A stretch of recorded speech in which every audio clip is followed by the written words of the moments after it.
If up till this day you still believe that the God of the Bible is the creator of all human beings here on earth, and that the story of the creation is the true origin of the human race here on earth, there must be something wrong with your mind. Let me show you something in the Bible that will provoke you to think a little bit.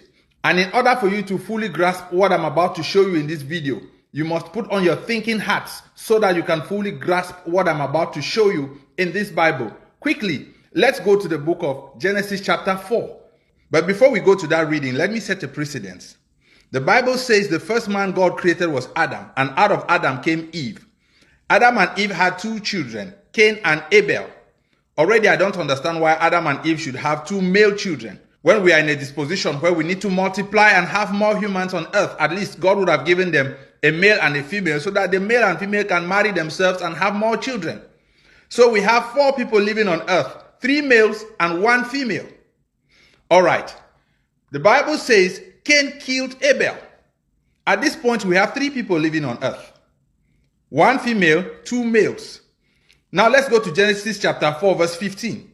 This happens after Cain has killed his brother Abel, and God passes a sentence on Cain. In verse 14, this is what Cain says. Let's read it. Cain complains to the Lord that his punishment is too severe. He will be driven away from God's presence, become a restless wanderer, and fears that anyone who finds him will kill him. Question. Cain is afraid that anyone who finds him will kill him. Who else is on earth that will find Cain and kill him?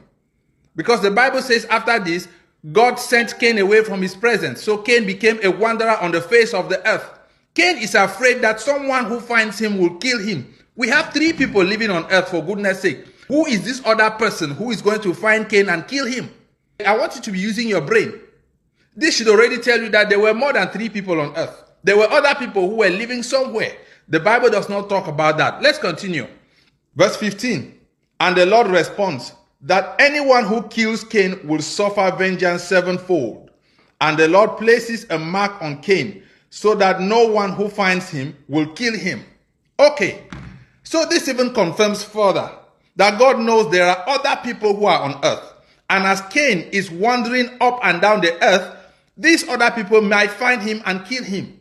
So God places a mark on him to say that anyone who finds Cain and kills him will suffer vengeance 7-fold. My question now to you who believe this story is, these other people who will find Cain and kill him, where are they coming from? We have 3 people here on earth.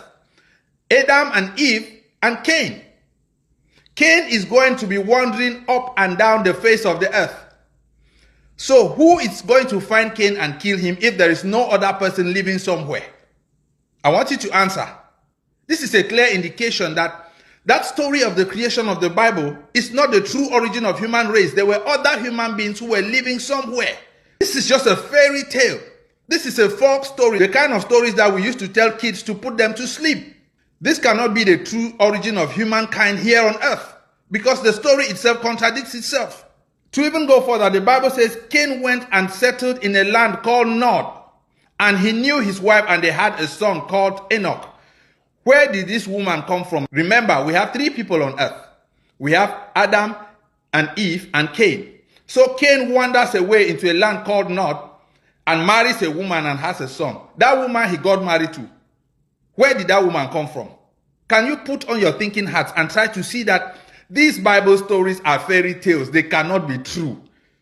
And if at this age you are still believing this story, you must be sick in your mind. But you know what? A great awakening is upon us in this generation. This is the time more than ever before to free your mind from religious captivity. You are not thinking straight because your mind is still under religious captivity. Set your mind free today.